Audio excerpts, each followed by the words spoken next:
বাংলাদেশের রাজনীতিতে আসল দ্বন্দ্ব বা ঝগড়াটা কিন্তু আওয়ামী লীগ বনাম বিএনপি না, জামাত বনাম বিএনপি না, আওয়ামী লীগ বনাম এনসিপি না, ধর্ম বনাম সেকুলারিজম না, কোনোটাই না।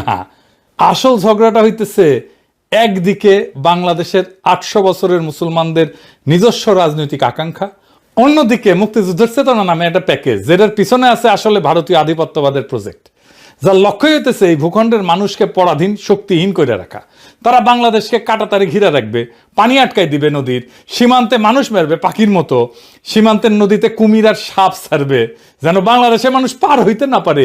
কি ভয়ানক কথা! দুনিয়াতে কোথাও এটা নাই, এরা এতে করবে। ইন্ডিয়ান বর্ডারে বাংলাদেশের মানুষকে উই পোকা বলবে, কিন্তু বাংলাদেশে বাজার ছাইয়া ফেলবে তার পণ্যে। তার বাংলাদেশে বন্দর লাগবে, ট্রানজিট লাগবে। তুমি যারা পছন্দ করো না, নিরন্তর অপমান করো, মর্যাদা দাও না, তার ভূখণ্ড তোমার লাগবে। তো তোমার তো একটাই রাস্তা আছে, যে এটা অনুগত জনসমর্থনহীন সরকার রাখা। এটাই হাসিনা। সেই জন্যই ভারতীয় আধিপত্যবাদের সাথে দ্বন্দ্বটা হাসিনা আমলেই চূড়ান্ত রূপ নিল। জার্মান আইন তত্ত্ববিদ কার্ল স্মিথ উনি বলছিলেন, রাজনীতির আসল প্রশ্ন একটা, বন্ধুকে আর শত্রুকে। যেই দিন একটা সমাজ এই প্রশ্নটা সঠিক উত্তর দিতে পারে, সেই দিন সে রাজনৈতিকভাবে জন্ম নেয়।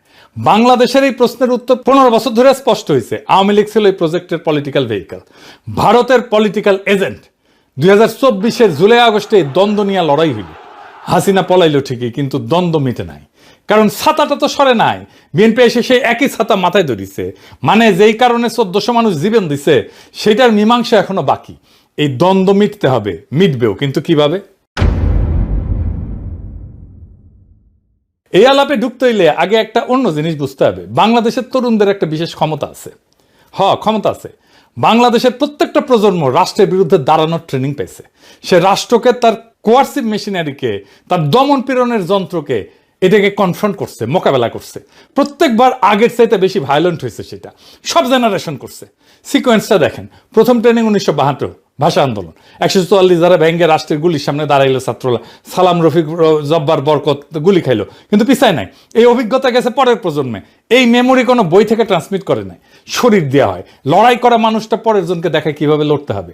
ফরাসি আলজেরিয়ান চিন্তাবিদ ফানো নাম আসল উচ্চারণটা, উনি বলছিলেন, পরাধীন জাতিগোষ্ঠী লড়াইয়ের ভিতর দিয়ে নিজেকে চিনতে শেখে। প্রত্যেকটা মৃত্যু পরের প্রজন্মের পাঠ্য বই হয়ে ওঠে। আমেরিকান সমাজবিজ্ঞানী চার্লস টিলি উনি বলছিলেন একটু অন্যভাবে একই কথা। উনি বলছিলেন যে আন্দোলনের একটা রেপার্তোয়া থাকে, রেপার্তোয়া তৈরি হয়। রেপার্তোয়া কি? মানে লড়াইয়ের কৌশলগুলা এক শরীর থেকে আর এক শরীরে বয়া যায়, ট্রান্সমিট হয় প্রজন্ম থেকে প্রজন্মে। এরপরে আসলো 1969, যাদের বাবা চাচা 52 সেই ছেলেগুলোকে দেখছে, তারা দেখছে কিভাবে গুলির সামনে দাঁড়াইতে হয়, কিভাবে লাশ নিয়ে মিছিল করতে হয়, কিভাবে না পিছাইতে হয়। সেই বাবা চাচাদের ছেলেরা এবার রাস্তায়। আসাদ, মতিউর, 52 ট্রেনিং 69-এ অ্যাক্টিভেটেড হইল। এইবার শুধু পুলিশ না, আজ তো আর্মি নামছে, প্যারামিলিটারি নামছে, আগের চাইতে ভায়োলেন্ট। উড়ায় দিল তারা আইয়ুব খানকে। এরপরে 71, 69-এর ট্রেন্ড তরুণেরা এইবার অস্ত্র হাতে। যারা 69-এ পুলিশকে কনফ্রন্ট করছে, প্যারামিলিটারিকে কনফ্রন্ট করছে, তারাই 71-এ পাকিস্তানি আর্মিকে কনফ্রন্ট করতেছে। 9 মাসের ফুল স্কেল যুদ্ধ, আগের চাইতে অনেক বেশি ভায়োলেন্ট। প্যাটার্নটা দেখেন। প্রত্যেকটা প্রজন্ম আগের ট্রেনিং রিসিভ করছে, প্রত্যেকবার এসকালেট করতেছে কনফ্রন্টেশন। 71-এ রণাঙ্গনে সক্রিয়ভাবে লড়ছে প্রায় 1050, অনেকে বলে 30,000। যাই হোক, এই সংখ্যক তরুণ, তাদের আকাঙ্ক্ষা কি ছিল? একটা নতুন সমাজ, মুক্ত সমাজ। কি পাইল? বাকশাল। জার্মান চিন্তাবিদ হ্যানা আরেন্ট উনি বলছিলেন যে প্রত্যেকটা বিপ্লবে একটা মুহূর্ত থাকে যখন মানুষ সত্যিকারের স্বাধীনতার স্বাদ পায়, কিন্তু সেই স্বাদটা প্রায় হারায় যায়। আর সেই হারানো জিনিসটা পরের প্রজন্ম খুঁজতে থাকে। আরেন্ট এই হারানো জিনিসটাকে বলতেছিলেন বিপ্লবের লস্ট ট্রেজার, মানে হারানো ধন। 71 সেই প্রজন্মের তরুণের কাছে সেই রকম একটা হারানো ধন। সে যখনই আইডেন্টিফাই করছে যে কে তার হারানো ধন কাইরে নিছে, তারে খাইয়া দিছে সেই তরুণ। ওদের আকাঙ্ক্ষা মেটে নাই, কিন্তু তাদের হাতে তো ট্রেনিংটা ছিল। তারা চুপ থাকে নাই। জাসদ কেন হইল? 15 আগস্ট 75 কেন হইল? 7ই নভেম্বর কেন হইল? জেল হত্যা, জিয়া হত্যা, প্রত্যেকটা ঘটনায় কারা ছিল? রণাঙ্গনের মুক্তিযোদ্ধা, যাদের লড়াইয়ের ট্রেনিং সবচেয়ে সাত।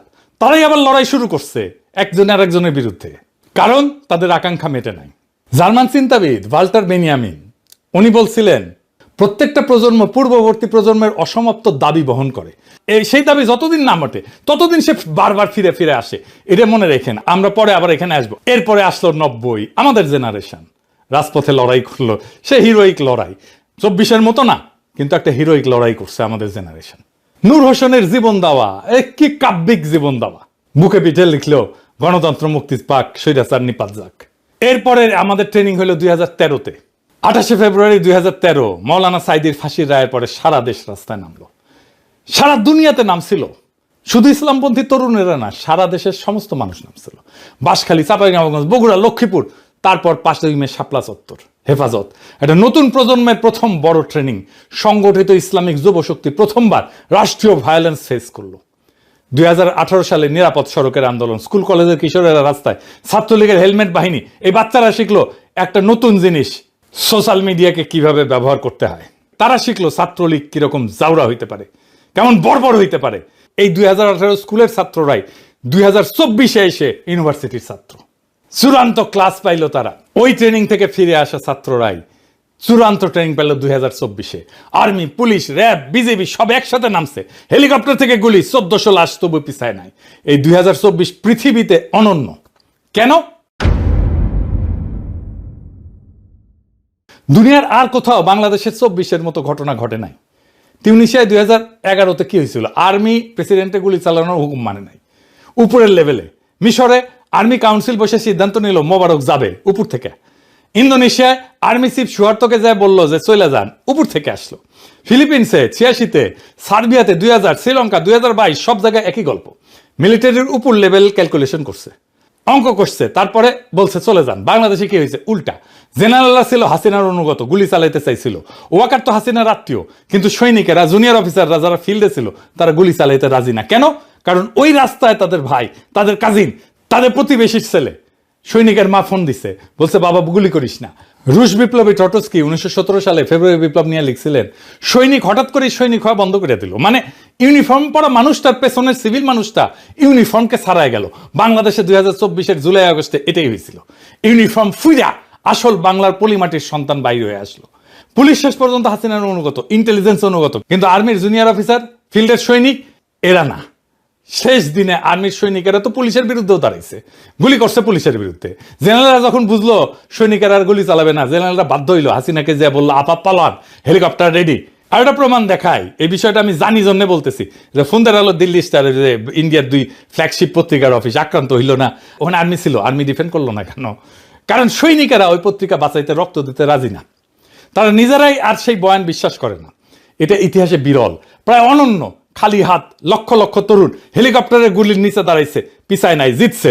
একটারে মারি, একটাই যায়, অন্যগুলা যায় না। শুনিছেন না? শুনেন আবার। মরে একটা, আহত হয় একটা, একটাই যায় স্যার, বাকিটি যায় না। এর স্যার সবচেয়ে বড় আতঙ্কের এবং মানে দুশ্চিন্তার বিষয়। দুনিয়ার কোথাও এটা ঘটে নাই। এই লড়াইয়ের আর একটা অনন্য বিষয় ছিল যে এই লড়াইয়ে কোনো নেতা ছিল না। কোনো নেতা ছিল না এই লড়াইয়ে, কোনো পার্টি ছিল না, কোনো কমান্ড ছিল না। ছাত্ররা সমন্বয়ক বানাইছিল ঠিক, কিন্তু তারা লড়াই ডিরেক্ট করে নাই। তারা লড়াইয়ের প্রতীক হয়েছিল। লেনিন বলছিল বিপ্লবের জন্য ভ্যানগার্ড পার্টি লাগে। 2024 লেনিনকে ভুল প্রমাণ করছে। তাহরির স্কোয়ারে মিশরে হয়েছিল লিডারলেস বিপ্লব, ফেল করছে। অকুপাই ওয়াল স্ট্রিট, লিডারশিপ ফাঁপা হয়ে গেছে। হংকং 2019 এই আন্দোলন ছিল লিডারলেস, হারছে। বাংলাদেশ 2024 দুনিয়ার একমাত্র লিডারলেস বিপ্লব, যেটা একটা ফাংশনাল ফ্যাসিস্ট সরকারকে ফেলতে পারছে। কিভাবে সম্ভব হইল? কারণ লড়াইয়ের ট্রেনিংটা কোনো অফিসে স্টোর করা ছিল না, কোনো নেতার মাথায় স্টোর করা ছিল না, কোনো প্রফেসর ইউনূসের মাস্টার মাইন্ড ছিল না, কোনো মেটিকুলাস ডিজাইন ছিল না। এটা ছিল 1.5-2 কোটি তরুণের শরীরে গাথা। ফরাসি দার্শনিক পিয়ের বোর্দিও একটা কথা বলছিলেন, হ্যাবিটাস মানে শরীরে গাথা অভ্যাস। বাংলাদেশের তরুণদের শরীরে গত 75 বছর ধরে এটা গাথা, প্রজন্মের পর প্রজন্ম ধরে। কিভাবে রাষ্ট্রের সামনে দাঁড়াইতে হয়, কিভাবে ছোট থেকে বড় রাষ্ট্রের দমন পীড়নের অ্যাপারেটাস, যেটাকে বলা হয় কোহেসিভ অ্যাপারেটাস, তারে পরাজিত করতে হয়। এটা ক্লাসরুমের জ্ঞান না, এটা শরীরী জ্ঞান। বইয়ে লেখা না, রক্তে লেখা। কোনো নেতাকে অ্যারেস্ট করে এই জ্ঞান মোছা যাবে না, কোনো সংগঠন নিষিদ্ধ করে বন্ধ করা যাবে না, কারণ এইটা 1.5 কোটি শরীরের মধ্যে আছে। 2024 ঘটছিল কি কারণে? ভারতীয় আধিপত্যের বিরুদ্ধে মুক্তিযুদ্ধের চেতনার নামে যে ছাতা, সেটা সরানোর জন্য বিএনপি ক্ষমতায় আসার পর কি করতেছে? সেই ছাতাটাই আবার মাথায় ধরতেছে।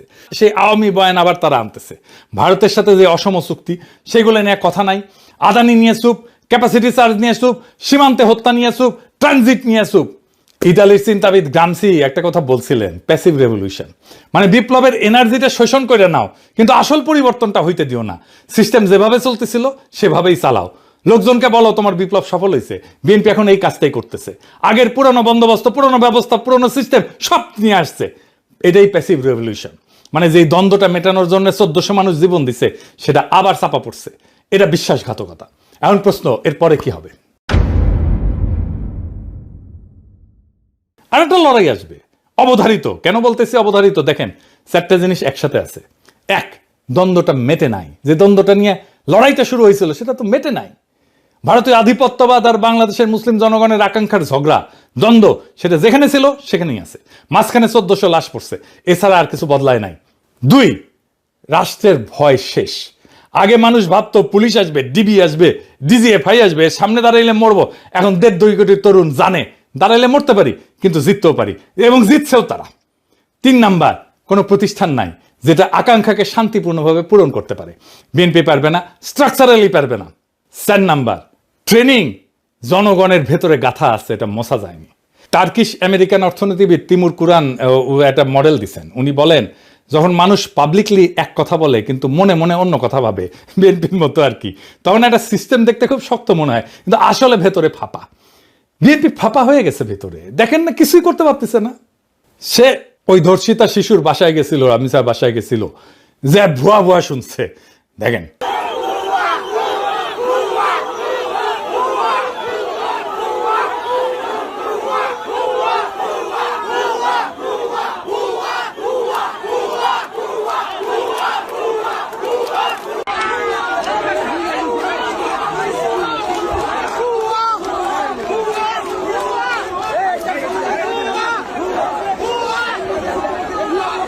এতগুলো মন্ত্রী, এতগুলো জাদ্রেল মন্ত্রী, আইন মন্ত্রী, স্বরাষ্ট্রমন্ত্রী, ক্রীড়ামন্ত্রী ভুয়া শুনতেছে।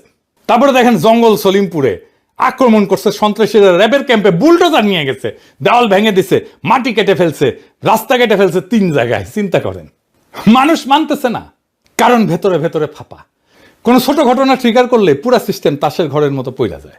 1989-এ পূর্ব ইউরোপে এটা ঘটছিল, 2024-এ বাংলাদেশে এটাই ঘটছে। বিএনপি রেজিমেও একই জিনিস ঘটবে। আমেরিকান সমাজবিজ্ঞানী মার্ক গ্র্যানোভেটার আর একটা কথা বলছিলেন, প্রত্যেকটা মানুষের একটা থ্রেশহোল্ড আছে, মানে কতজন আগে নামলে সে নামবে। আগে বাংলাদেশের তরুণদের থ্রেশহোল্ড ছিল অনেক উঁচু, অনেক ভয়, অনেক শঙ্কা, অনেক বিপদ। এখন অনেক কম, কারণ তারা একবার নামছে এবং জিতছে। মানে আগে রাস্তায় নামার জন্য যে বিশাল ট্রিগার লাগতো, এখন ছোট ট্রিগারই যথেষ্ট। 2024 কিভাবে শুরু হয়েছিল? চাকরির কোটা, ছোট ইস্যু।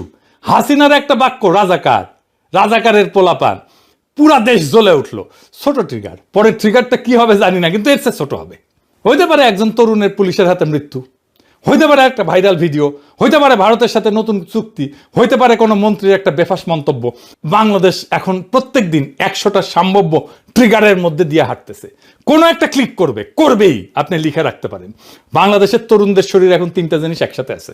প্রথম জিনিস, 75 বছরের ট্রেনিং আছে, 52 থেকে 2024, শরীর থেকে শরীরে যেটা ট্রান্সমিটেড হয়েছে, এই কোড মোছা যাবে না। দ্বিতীয় জিনিস, জয়ের স্মৃতি। তারা জানে ফ্যাসিস্টকে নামানো যায়, তারা জানে বর্বর শাসককে নামানো যায়, এই কারণে একবার নামাইছে খালি হাতে। তৃতীয় জিনিস, অসমাপ্ত একটা দাবি, 1400 শহীদের দাবি, যেই দাবিটা বিএনপি চাপা দিতে চাইতেছে। নতুন সংবিধানের দাবি, জুলাই সনদের দাবি, যেটা বিএনপি চাপা দিতে চাইতেছে, প্রতারণা করতেছে। এই 3টা একসাথে থাকলে সেই সমাজের শান্তি থাকে না। বেনিয়ামিন বলছিলেন, অসমাপ্ত প্রত্যেকটা প্রজন্মের দাবি পরের প্রজন্মের ঘাড়ে চাপে, ঘাড় ফাঁকা হয় না যতদিন না দাবিটা মেটে। বিএনপি যে ছাতাটা ধরছে সেইটা আজকে ধরতে পারতেছে, কাল পারবে না, পরশু পারবে না, কারণ ছাতার নিচের মাটি বদলাই গেছে, মানুষ বদলাই গেছে, ভয় বদলাই গেছে, মানুষের বিপদের ধারণা বদলাই গেছে। 2024-এর পরে বাংলাদেশ যে বদলাই গেছে, এটা কোনো একক মানুষের পক্ষে, কোনো একক দলের পক্ষে, এমনকি সব রাজনৈতিক দল এক হইলেও বাংলাদেশকে সামাল দেওয়া যাবে না। সেই জন্য জাতীয় সরকার চাইছিলাম আমরা, সব রাজনৈতিক দল শুধু না, সিভিল সোসাইটি থেকে প্রফেসর ইউনূসের মতো লোক নিয়ে একটা ব্যাপক ঐক্য করে ভেরি পপুলার সরকার হইলে সামাল দিতে পারত। তাদের কাজ হবে 5টা জিনিস ডেলিভার করা: নতুন সংবিধান, ভারতের আধিপত্যের অবসান, ইতিহাসের লিগেসি ঠিক করা, লুটপাট আর দুর্নীতির বিচার, হাসিনার বিচার, অর্থনীতির পুনর্গঠন। বিএনপি ফেল করবে আর পরের ট্রিগারের অপেক্ষা করবে। সেই ট্রিগার আসবে, ছোট হবে, যেমন ছোট ছিল কোটা সংস্কার আন্দোলনের ট্রিগার। আজকালকার তরুণেরা কাউরে মানে না, শুধু নিজেকে মানে। সেই জন্যই এইটা বড় বিপদ। এবং সেই দিন যেদিন এই সংঘাত আবার শুরু হবে, আবার বিস্ফোরণ হবে, আবার বারুদ জ্বলা উঠবে, সেদিন বিএনপি যে অবস্থায় থাকবে, হাসিনা 5ই আগস্ট সে অবস্থায় ছিল। পার্থক্য একটাই, হাসিনা পলাইতে পারছিল কারণ আর্মি দ্বারা বের হইতে দিছিল, পরের বার যিনি থাকবেন তার জন্য সেই দরজা বন্ধ থাকতে পারে। দ্বন্দ্বটা মিটবে হয় ভেতর থেকে শান্তিতে, নয় বাইরে থেকে আর একটা রক্তাক্ত সংঘাতের মধ্যে দিয়া। আমার মনে হয় না বাংলাদেশের তরুণরা বেশি দিন অপেক্ষা করবে। তাই আমরা একটা আখেরি লড়াইয়ের দিকে যাইতেছি। সেই লড়াই সম্ভবত খুব দূরে না, খুব কাছে, এবং জনতা প্রস্তুতি নিতেছে, তার বিভিন্ন চিহ্ন চারিদিকে প্রকাশিত হইতেছে। খেয়াল রাখেন, সামনে দিন আসবে, শেষ লড়াইয়ের দিন, আখেরি লড়াইয়ের দিন। সেই লড়াইয়ে জিততে হবে, অসমাপ্ত কাজ সমাপ্ত করতে হবে।